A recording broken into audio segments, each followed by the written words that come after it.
Halo pemirsa, apa kabar Anda hari ini? Senang sekali saya Raden Madlias dapat kembali menemani Anda dalam sebuah program talk show inspiratif. Ini dia Bincang Sehati.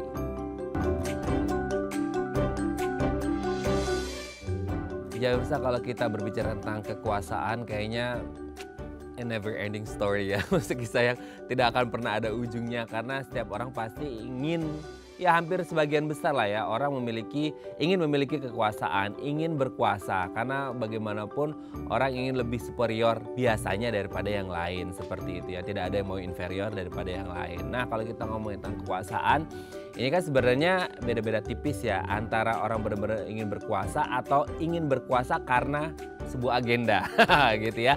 Tapi kalau ngomongin tentang kekuasaan, harusnya kan ketika orang berkuasa gitu ya, atau diberikan amanah berkuasa, berarti ada tanggung jawab yang besar. Tapi sorry to say-nya adalah banyak banget orang-orang yang akhirnya menyalahgunakan kekuasaan. Nah kalau kita ngomong penyalahgunaan kekuasaan, ini bisa berakibat buruk. Tidak hanya pada keluarga ataupun pekerjaan ya. Bahkan katanya ada riset ya, tingkat perceraian gitu ya, divorce rate itu 42-53% terjadi gara-gara ada anggota keluarga siapapun itu gitu ya yang bertindak semena-mena. Tuh kan jadi bahaya banget ya, bisa sampai perceraian. Nah itu kalau di lingkungan keluarga gitu ya. Nah kalau kerja gimana?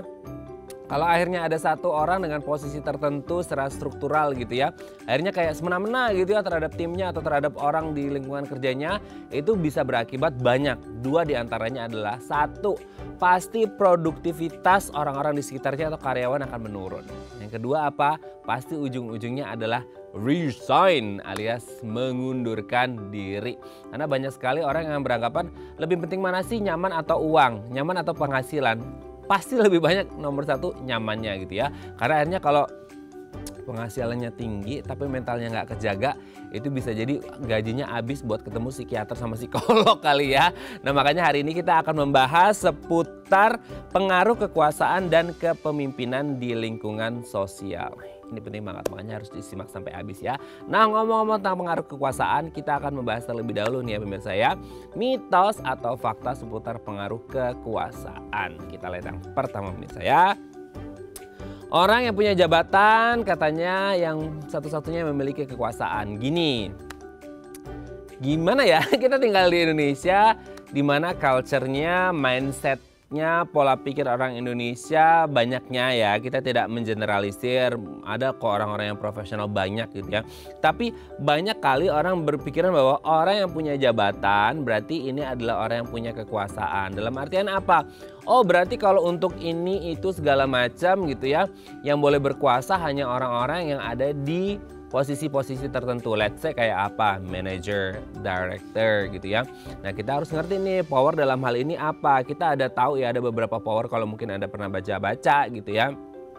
Ada hard power, ada positional power, dan juga ada soft power. Nah ini menjadi power atau kekuasaan atau kekuatan yang dimiliki sebenarnya ya mungkin oleh semua orang. Tapi kenapa sih akhirnya ada mitos atau fakta yang mengatakan bahwa oh ya benar, karena mau disebut hard power kayak, mau disebut positional power kayak, mau disebut soft power kayak, tetap aja kalau kita kembali ke struktur organisasi gitu ya, pasti yang akan lebih berkuasa adalah orang-orang yang punya posisi, orang-orang yang punya jabatan. Nah sebenarnya apakah kekuasaan ini hanya dimiliki oleh orang-orang tersebut, atau sebenarnya bahkan even gitu ya, yang ada di grassroots, yang ada di staff paling bawah pun mereka sebenarnya punya kekuasaan kok. Dalam hal apa? Nanti kita bahas. Oke, kita lanjut yang kedua pemirsa ya. Orang yang punya kekuasaan posisi bisa melakukan perubahan. Nah ini kadang-kadang ya dilematis juga sih kalau kita ngomongin hanya orang-orang yang punya posisi yang bisa melakukan perubahan. Di satu sisi kita kan manusia bergerak, bekerja secara dinamis. Dinamis berarti bergerak, bergerak berarti berubah seperti itu.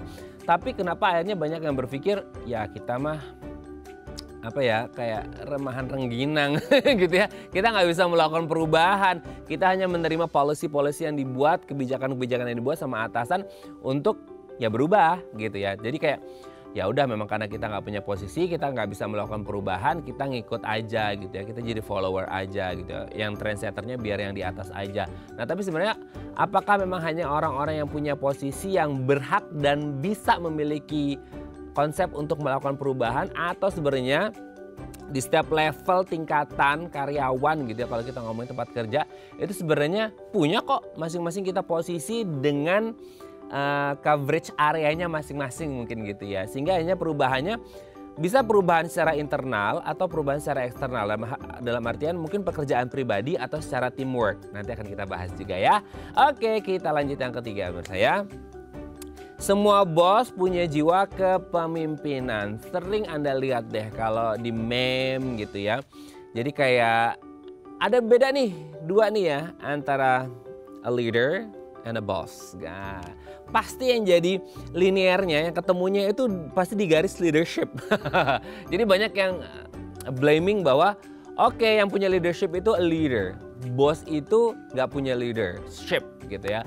Nah sebenarnya kalau kita ngomong antara bos dengan leader gitu ya, kalau kita konteksnya adalah kepemimpinan, leadership, sebenarnya apakah semua bos punya jiwa kepemimpinan atau bisa dibalik nih ya gitu ya, bahwa tidak semua bos memiliki jiwa kepemimpinan. Nah lagi-lagi kepemimpinan itu kan menjadi satu skill juga, ada attitude juga, sementara bos itu adalah di level struktural organisasi. Nah nanti akan kita bahas apakah ini selalu berbarengan gitu ya, sinkron gitu ya, antara being a boss dan juga punya leadership. Nanti akan kita bahas. Oke, kita lanjut yang keempat. Orang ekstrovert katanya lebih mudah mendapatkan kekuasaan. Jadi mungkin kalau untuk orang non psikologi ya, kalau ngomongin kepribadian orang tuh standarnya dua deh ya, introvert sama extrovert gitu ya. Extrovert itu orang yang happy to meet others gitu ya, happy to talk to others gitu. Tapi kalau introvert itu enaknya sendiri.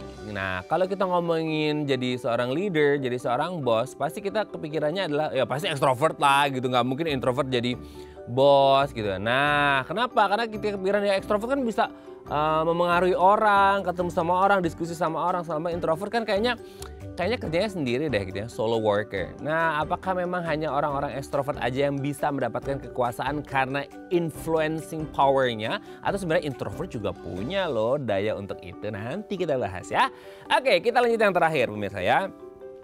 Kekuasaan bisa menjadi motivasi. Nah ternyata ada survei bahwa less than 50% gitu ya, sekitar 44%, ada orang kan ada yang kerjanya kayak above and beyond gitu ya.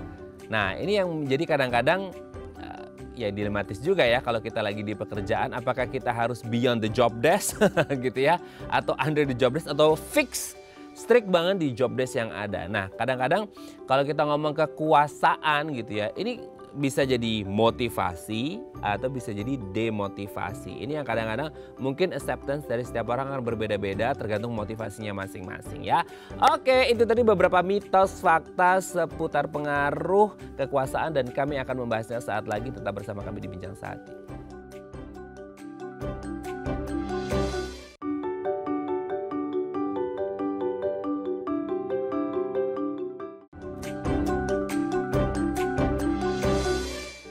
Baik, Anda masih bersama kami di Bincang Sehati. Nah, pemirsa, tadi kita berbicara masalah pengaruh kekuasaan ya pemirsa ya. Kalau kita berbicara pengaruh kekuasaan itu banyak banget ya.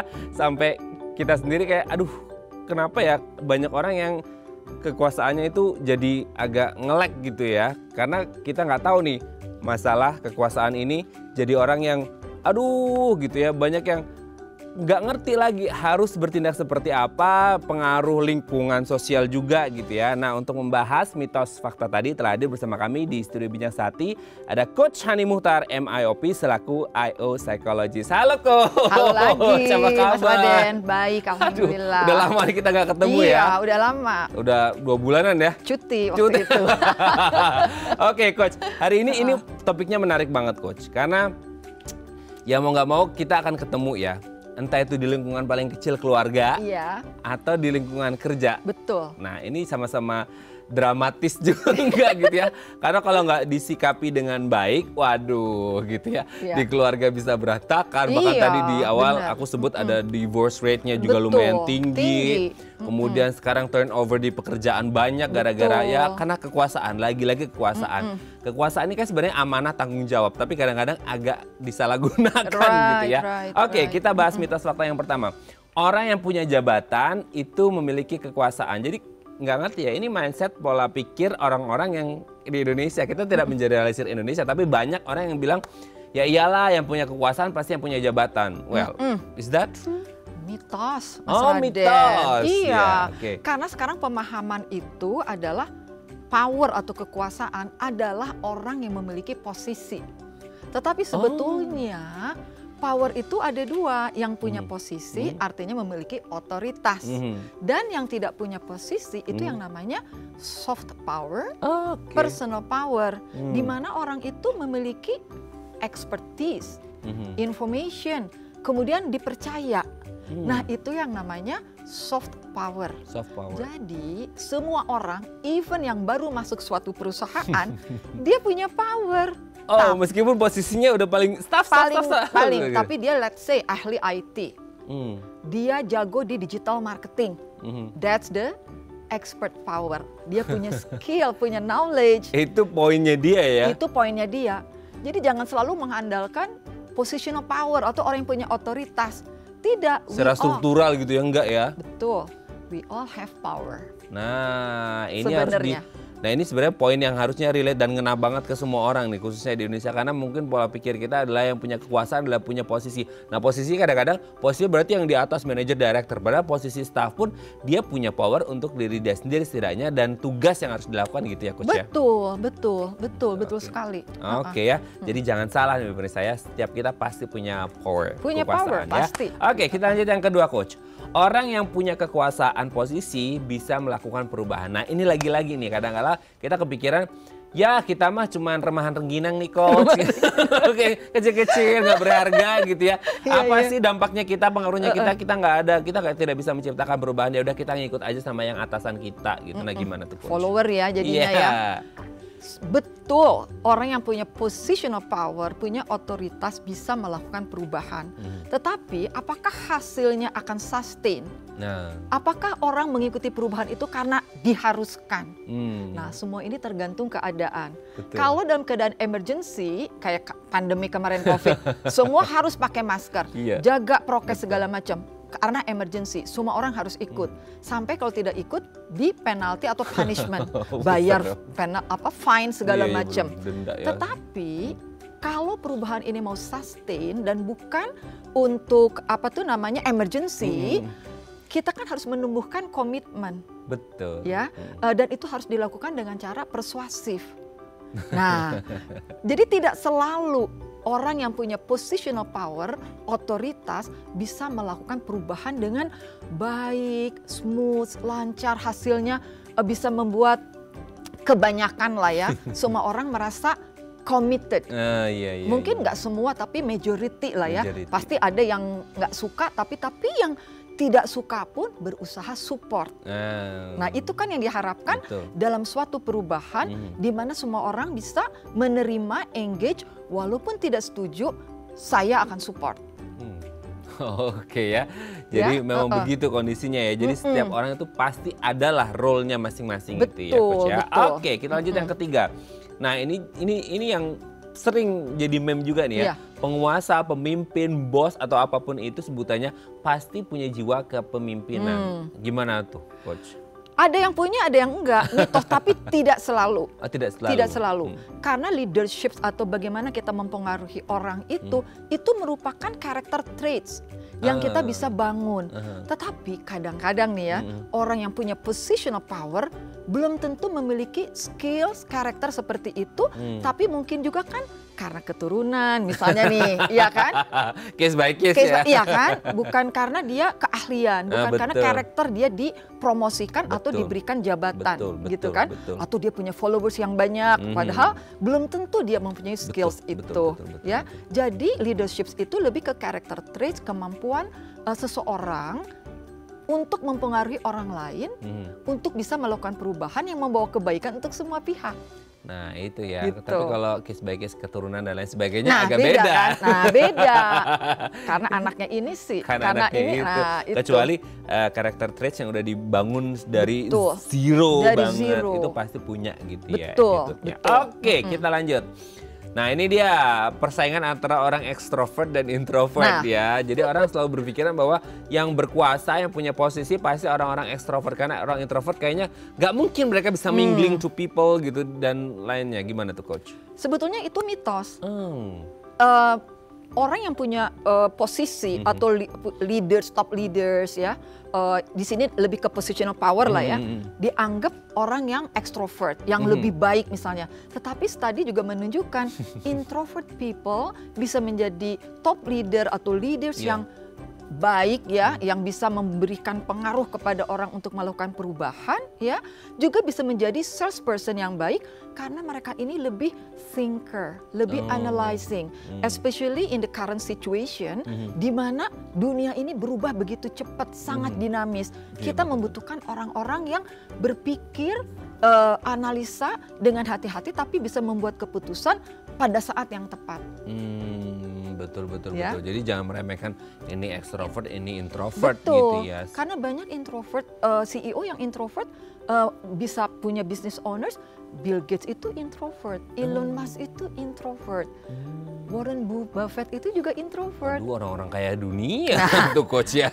Iya. Apa aku perlu jadi introvert nih biar jadi kaya ya? Berubah dulu ya. Nggak juga, setiap orang pasti punya potensi Pasti masing-masing punya ya, Coach, potensi ya. masing-masing. Oke, yang terakhir, kekuasaan itu katanya bisa menjadi motivasi. Kan kadang-kadang kita kalau ngomongin motivasi kerja, ada yang orangnya ya flat-flat aja, plain-plain aja, ada yang above and beyond, ada yang lain sebagainya. Nah kalau kekuasaan itu gimana? Bisa nggak jadi motivasi seseorang sih Coach? Sebetulnya itu mitos deh kalau menurut saya. Okay. Tidak selalu gitu loh. Karena buktinya di perusahaan itu kan yang punya motivasi hanya 40%-an kan. Yang kerjanya tuh above and beyond. Yang the rest ya udahlah, yang penting selesai pulang dan digaji. Yang penting disengage. Makanya kan disengage organization itu, employees itu kan berapa triliun gitu kan, 8 trillion kalau nggak salah gitu ya di dunia. Jadi di sini tidak selalu gitu ya. Tetapi tentunya kalau kita memahami konsep bahwa semua orang punya power, kita menggunakan power kita properly ya dengan sebaik-baiknya, itu akan membuat kita juga menjadi termotivasi. Nah, itu dia. Jadi nggak melulu masalah kekuasaan. Bukan. Jadi dibedakan antara positional, authority, dan personal power atau inner power kita. Karena ada yang bekerja mungkin kayak motivasinya ingin melakukan yang terbaik untuk pekerjaannya tanpa mungkin embel-embel yang lain gitu ya Coach. Iya, kadang-kadang orang seperti itu kan termotivasi oleh posisi, yang penting bisa mengerjakan, tapi itu namanya transactional. I'll do it, you pay it. Ya, berdasarkan transaksi gitu loh. Betul ya. Oke Coach, thank you. Ini sudah terjawab mitos faktanya. Nanti kita lanjut lagi ngobrolin tema utama kita nanti di segmen selanjutnya ya. Oke pemirsa, kalau Anda punya pertanyaan seputar tema kita hari ini, boleh ya tanya-tanya di 021 290 3244 atau DM Instagram kami di @daifamily. Kami akan kembali saat lagi.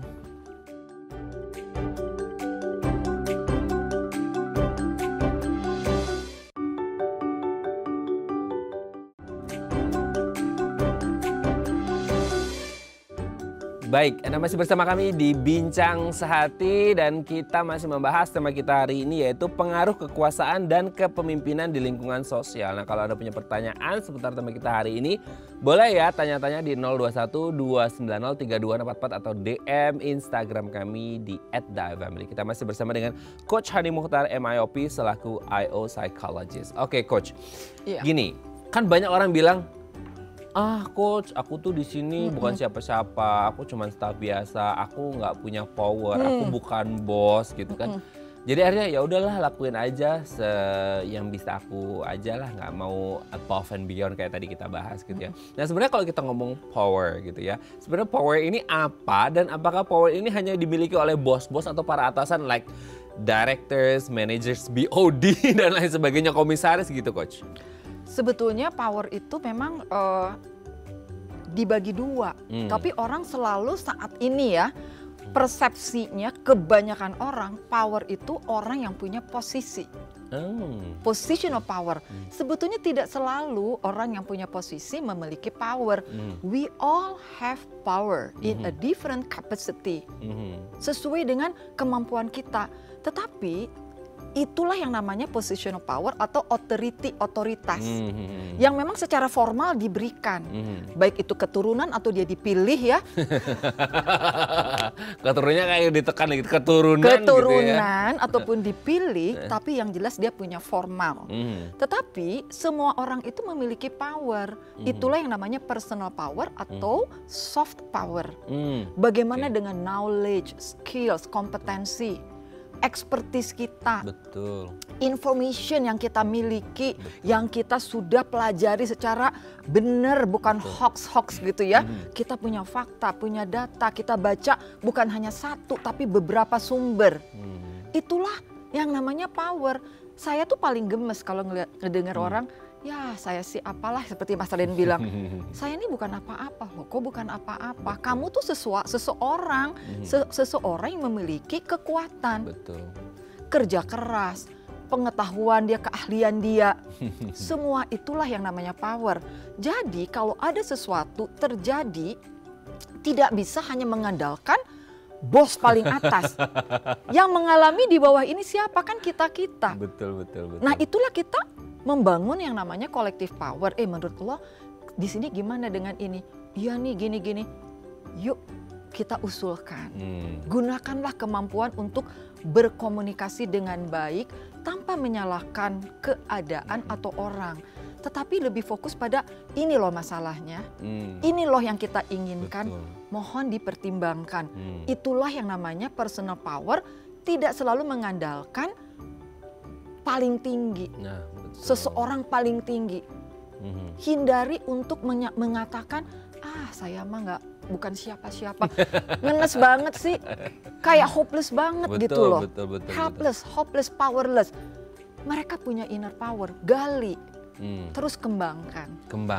Nah, itu biasanya kan kalau kita ngomong konteks power, itu biasanya orang ngomong di kerjaan ya Coach ya. Misalnya di kantor ada atasan, bawahan gitu. Sementara atasan bawahan dijual tuh di Tanah Abang.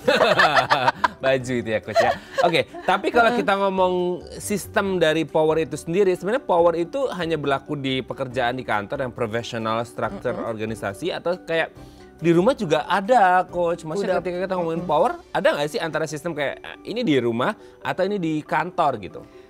Mas Raden, keluarga itu kan unit terkecil, organisasi terkecil, Oh iya, termasuk sosial. organisasi ya? Ya, Oke. terkecil kan. Dimana di situ yang punya power formal adalah bapak ibu. Anak-anak itu kan kayak pegawai kalau di kantor ya. Iya. Tapi ini members of the family kalau di rumah. Tetapi ini sama nih, orang tua itu punya authority. Dan di kantor itu bisa supervisor, bisa manajer. Jadi orang tua yang baik juga dia harus memiliki kemampuan untuk mempengaruhi dengan baik dengan cara-cara persuasif, positif untuk anak-anak. Tidak hanya memaksakan kehendak. Karena saya orang tua, pokoknya ikutin, gak usah nanya deh. Nurut apa kata mama, nurut apa kata papa. Kalau anak masih balita, oke lah, dia belum bisa berdialog, berkomunikasi. Tapi semakin besar, harus dibangunlah komunikasi dua arah. Mau di rumah, mau di kantor, two ways communication is the key. Nah, sorry, untuk menciptakan power itu Coach, kan kadang-kala kayak tadi Coach Ani sebutkan, pokoknya kita orang tua nih Bapak Ibu, kita punya power, kalian harus gini gitu segala macam. Sementara beda di range usia anak-anak, balita oke lah ya SD, meskipun SD sekarang juga lumayan banyak yang kritis juga ya Coach gitu ya. Nah, untuk menentukan power itu, kalau di kerjaan di kantor kan jelas, maksudnya ada job desk-nya nih masing-masing. Di level segini, segini, ininya tugas, hak dan kewajibannya segala macam. Nah kalau di rumah gitu, perlu nggak sih untuk bikin, let's say ya bahasa formal itu SOP-nya gitu ya. Biar di rumah tuh powernya masing-masing jelas. Karena kan akhirnya takutnya ada yang terlalu superior, terlalu inferior gitu Coach. Perlu nggak sih untuk membuat kayak, ini do's and don'ts-nya untuk power yang ada di rumah gitu. Karena supaya kan dari rumah kita bisa mulai dari unit terkecil sehingga kita bisa belajar dan kita terapkan di organisasi yang lebih besar. Betul. Memang hampir tidak ada lah yang melakukan SOP di rumah, ya kan? Iya. Even pendekatan pola asuh bapak dan ibu bisa beda. Belum selaras. Jadi anak tuh bingung. Kebayangkan kalau ini kayak di perusahaan CEO ngomong gini, directors, managers ngomong begitu gitu kan? karyawannya confused, gue dengar yang mana ya? Nah, Iya kan, yang ketemu sehari-hari bos gue manajer, Betul. tapi CEO ngomong gini, betul. itu beda. Nah di rumah juga sama. Mhm. Kalau terkesan bapak yang lebih punya power untuk mengeluarkan approve uang, ibunya nggak bisa karena tidak kerja. Mhm. Itu kan anak juga akan belajar menggunakan, wah kalau ke bapak gue harus punya taktik ini biar di approve gitu kan. Karena mama nggak ini. Jadi dia itu akan menyenangkan bapaknya, ibunya dianggap tidak punya power. Nah ini tidak baik. Bagus, ya. Jadi anak-anak dari kecil akan menjadi manipulatif. Nah, diajarin dari kecil karena Dari dia tahu kecil. titik lemahnya. Mama, papa kan sibuk, kita bilang ini pasti dibeliin. Kalau mama kan nggak punya uang. Kalau ke papa disuruh nurut, ibunya bilang aduh susah banget ngurus anak. Kalau mama bilang gini nggak nurut, ada apa? Ternyata root cause-nya dari power spending tadi, semua bapak yang pegang. Oke, tapi untuk menciptakan supaya selaras gitu ya, sepadan semuanya, kan kadang-kala kita agak susah nih coach membedakan yang ini power sebenarnya atau ini sebenarnya influence atau ini sebenarnya leadership gitu. Kadang-kadang kita agak bias ya, agak nyaru antara mana yang power, mana yang influence, karena kita bisa menginfluence orang katanya kalau punya power, kita bisa menginfluence orang kalau punya leadership. Nah itu beda atau sama sih gitu? Beda tipis ya, Beda tipis. tapi semuanya itu dibutuhkan dalam melakukan perubahan. Jadi kalau power kita balik lagi ya, dibagi dua, positional otoritas atau soft power, information expertise. Ya, atau orang ini sangat udah senior, dipercaya, kemudian dihargai, dihormati, pengalamannya udah banyak. Itu juga sering dijadikan kayak advisor, kayak apa sih namanya, kalau di ini opinion leaders, sesepuh gitu kan. Nah, kemudian kalau dia influence itu adalah belum tentu yang punya positional ataupun personal power memiliki kemampuan untuk menginfluence. Karena itu dibutuhkan yang namanya leadership skills, character traits untuk memberikan pengaruh.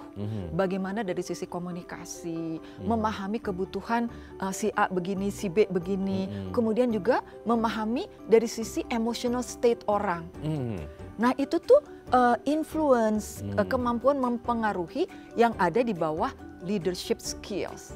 Nah itu bedanya. Jadi intinya sebenarnya semuanya saling berkaitan juga saling ya. berkaitan. Jadi seorang leaders yang baik idealnya ya dia punya positional power, punya influencing skills, itulah yang dianggap leadership-nya dia bagus. Tetapi kalau dia tidak punya posisi, gunakanlah personal power dan influencing skills. Jadi walaupun dia tidak punya positional power, dia punya leadership skills. Nah itu dia ya, pasti akan selalu keterkaitan ya, meskipun mungkin ada satu yang hilang, tapi intinya ada hal-hal yang lain gitu yang di leadership itu sendiri.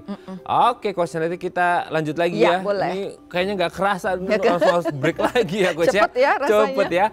Oke pemirsa, kalau Anda punya pertanyaan seputar tema kita hari ini, boleh ya tanya-tanya di 021-290-3244 atau DM Instagram kami di @theifamily. Kami akan kembali saat lagi.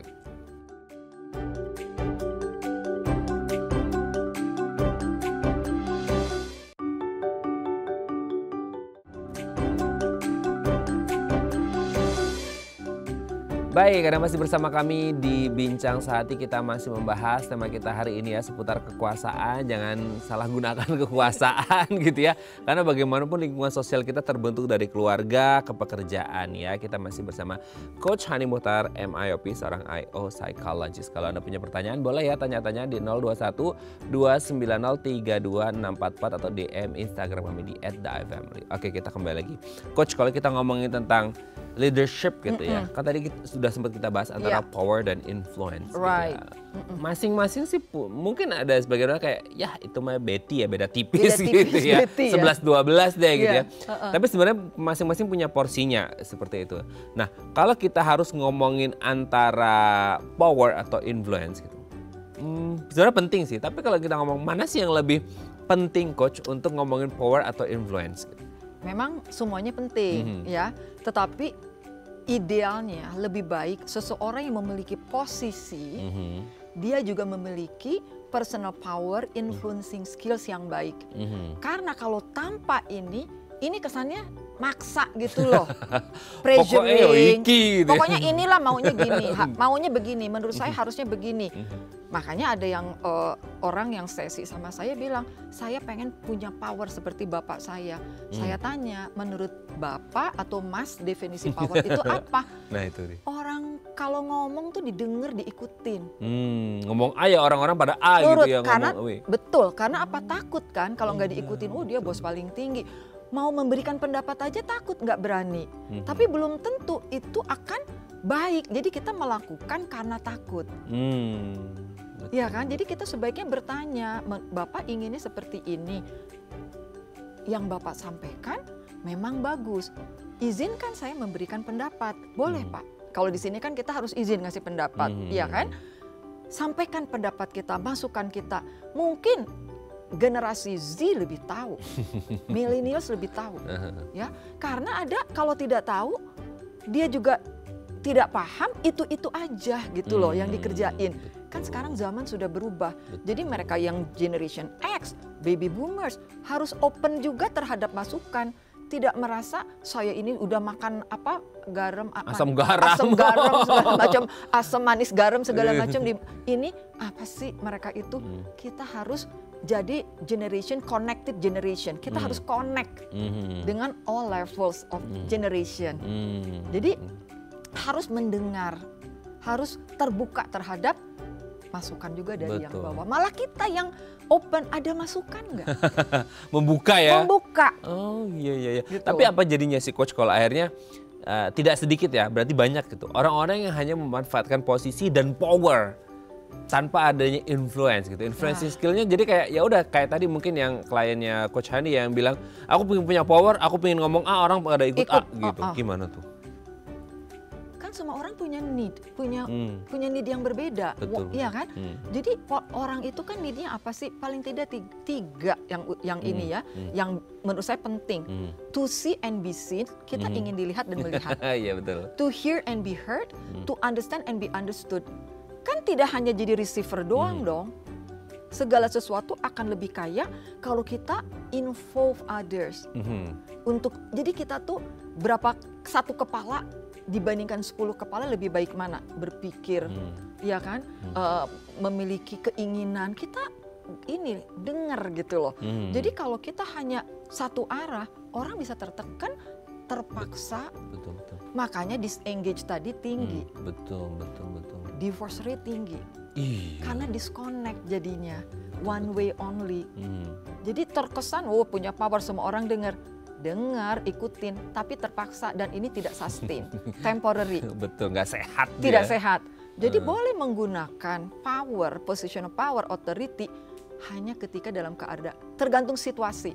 Emergency udah pastilah, nggak bisa pakai influence. Oh kamu kalau begini begitu nanti, ya kan? Harus direct, tegas. Jadi tergantung situasi. Nah, bisa nggak sih coach untuk supaya semuanya seimbang, selaras, balance lah ya gitu ya antara ini power, ini influence gitu. Bisa nggak sih ditingkatkan dan setiap orang pasti punya akan balance nih antara power juga influence kan nggak boleh lebih dominan kayak tadi powernya lebih banyak, influence sedikit jadi nggak work juga kan gitu. Betul. Bagaimana sih meningkatkan power atau influence itu sendiri? Meningkatkannya itu ya kita harus punya growth mindset, learning journey. Kita setiap hari belajar. Kalau leadership kita masih belum berkembang, ya kita harus belajar tentang emotional intelligence, memahami emotional state dari followers kita atau members of the family, employees gitu ya. Kita harus bisa memahami non-verbal communication. Oh kelihatannya dia nih kurang fokus nih sekarang. Ada apa ya? Stay curious. Kita ajak bicara. Ada apa gitu kan? Kemudian dari situ juga kita belajar komunikasi, interpersonal communication. Nah itu dia. Ya kan? Betul.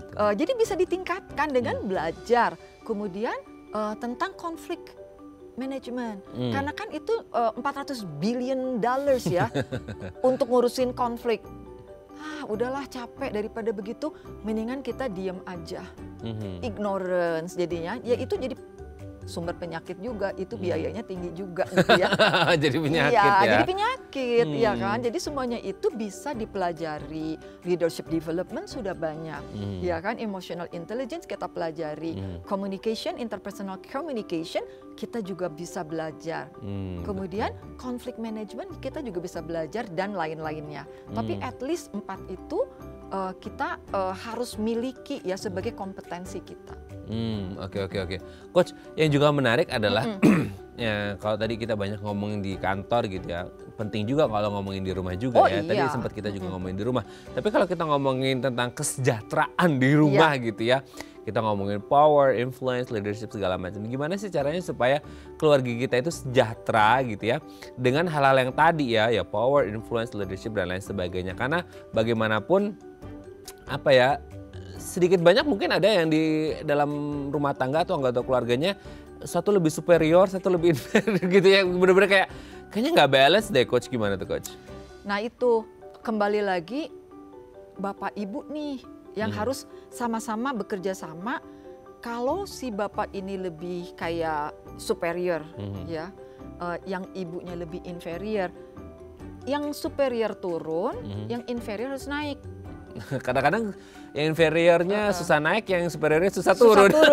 Nah kalau ini menghadapi gitu ya seperti, wah ini kayaknya ada masalah nih, ya terima bahwa dalam hubungan kami di rumah nih, keluarga ini sadarlah kita memiliki masalah loh. Nah ketika kita sadar kita memiliki masalah, kita berusaha repair. Karena life is not always generating harmonious relationships, tetapi juga sometimes we experience disharmony. Betul, masuk ke lubang, injak kerikil. Iya, udah pasti. Karena kan nggak selalu roses and rainbows gitu kan in life. Indah banget. Indah banget, kadang banjir, kadang geledek segala macam ya. Tapi bagaimana kita memiliki coping skills, knowledge, kompetensi untuk menyelesaikan, untuk repair. Kalau belum ada ya ketemu dengan expertnya lah, tanya untuk diperbaiki, kayak mobil masuk bengkel. Betul, gitu kan. sama ahlinya ya.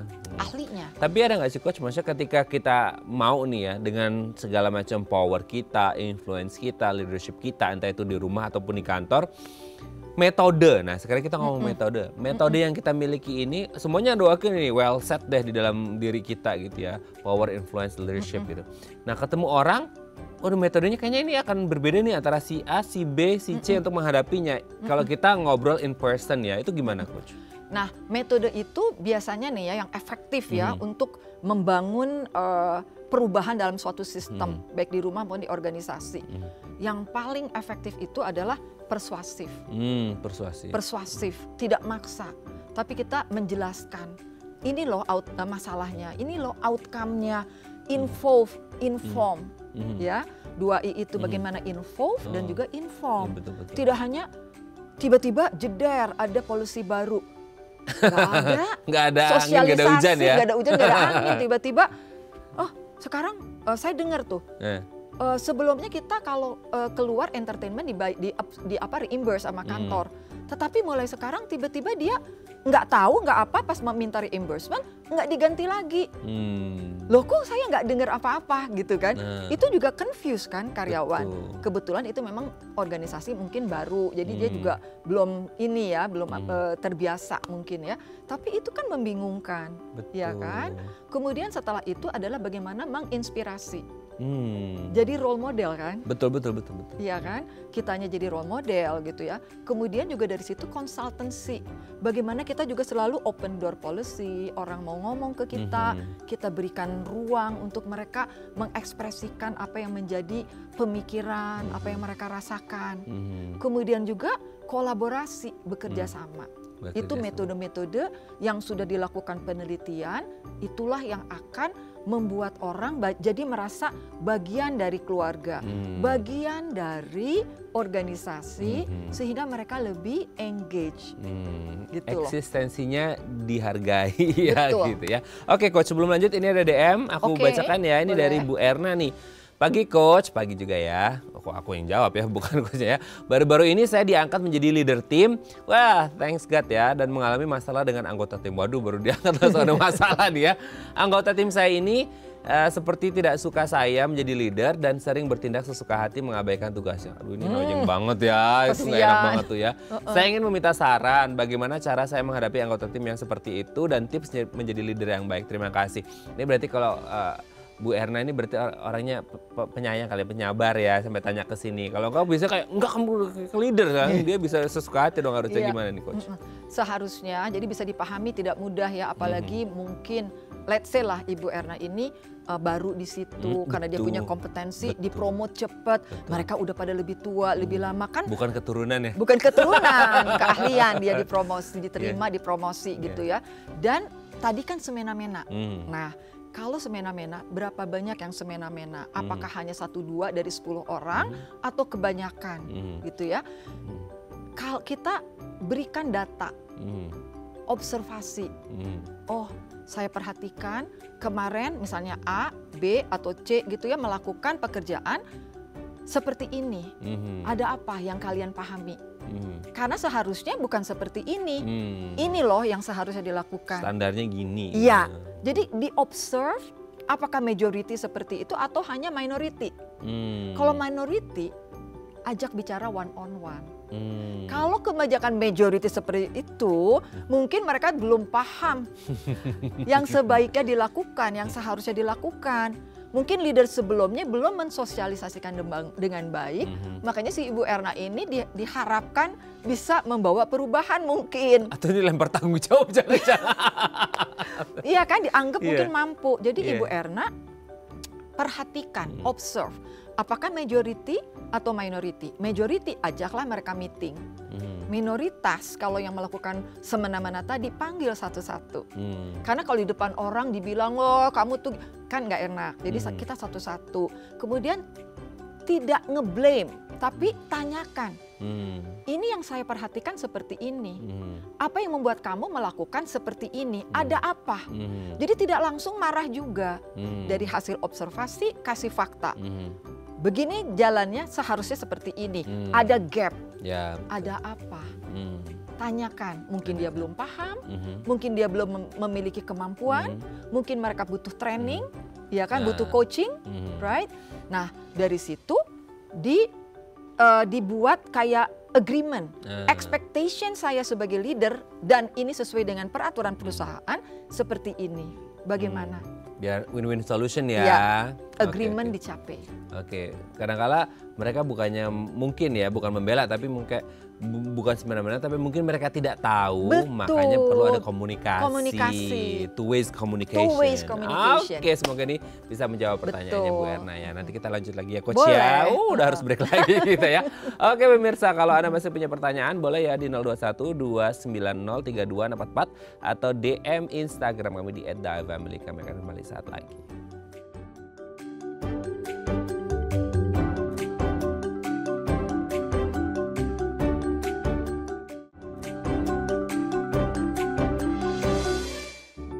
Baik, Anda masih bersama kami di Bincang. Saat ini kita masih bersama dengan Coach Hani Muhtar MIOP selaku IO Psychologist. Oke, Coach, ini mungkin banyak yang nonton kita ini adalah para pekerja kantoran ya. Boleh. Yang sebenarnya mereka punya apa ya, bakat lah, minat gitu. Ataupun mungkin sekarang yang nonton juga ini adalah pemirsa yang atasannya gitu ya. Yang ngeliat kayak timnya ini kayaknya dia punya bakat deh ya. Punya bakat, powernya, influence dan leadershipnya. Nah, gimana sih caranya melihat karyawan dan mengembangkan skill karyawan yang sebenarnya dia punya nih skill untuk powernya iya, influence-nya iya, leadership-nya iya, tapi mungkin secara posisi tidak gitu ya. Nah, bagaimana cara melihat, mengetahui, mengidentifikasi dan mengembangkannya supaya hasilnya jadi maksimal? Karena mungkin ada potensi tapi nggak dikembangkan secara maksimal, Coach. Nah, kalau di dalam sisi dari psikologi ya, itu ada yang namanya tool, psychometric tool untuk melihat. Walaupun secara sehari-hari ya, in reality we can see gitu loh, ada orang yang memiliki leadership yang tinggi, sedang gitu ya, rendah gitu ya. Dan itu kan semua bisa dipelajari, bisa dikembangkan. Yang penting orang itu sadar, leadership saya tuh ada di mana sih? gitu kan. Itu dia. Nah, kalau kita lihat ya ada orang yang lebih misalnya suportif. Dia sebagai bos tapi dia nggak bosi, ada kan yang kayak gitu. Ada. Bos tapi nggak bosi. Dia itu lebih nge-support, lebih dia bertanya, persuasif gitu kan, lebih having a conversation daripada satu arah. Jadi kita bisa lihat, tapi ada juga orang yang karena dia leadership-nya juga apa tuh istilahnya, orang itu ada yang punya kayak bawaan juga ya kadang-kadang ya, dari sisi temperamen, dari sisi personality, dia itu memang flare gitu loh. Extrovert yang dia bisa ngomong, bisa ngajak orang untuk melakukan sesuatu gitu ya. Betul. Misalnya di organisasi itu mau let's say lah diadakan mindfulness at work. Betul. Bagaimana dia bisa mengajak orang untuk datang ke kelas itu. Betul. Sampai 70% attendance rate Wow. ya. Misalnya, berarti nih orang nih punya pengaruh. Didengar sama teman-temannya dari cara bicaranya, dia fokus ke benefits, dia juga ngomongnya enak gitu ya, communication skills-nya bagus gitu ya. Itu berarti biasanya tinggi tuh orang-orang seperti itu. Jadi kalau dia dipromosikan misalnya jadi bos ya untuk bisa melakukan perubahan, itu tinggal diperbaiki. Karena ada orang yang senang gitu ya, menginikan ya, mengajaklah orang untuk melakukan suatu perubahan, tapi caranya kayak maksa, nakutin. Nanti lo kalau nggak ikut itu nanti gini loh itu. Nah itu. Nakut-nakutin, itu kan jadi membuat orang ikut tapi takut. Nanti nggak maksimal akhirnya. Nggak maksimal, jadi tidak sustain lagi, jadi tidak aware bahwa ini penting loh untuk ikut gitu loh. Jadi di sini bisa kelihatan. Nah bukan berarti orang itu jelek, tetapi tinggal dia bagus, tinggal kurangi tuh nge-annoy people-nya, nge-irritate people gitu loh. Iya, betul. Dikurangi, kasih feedback.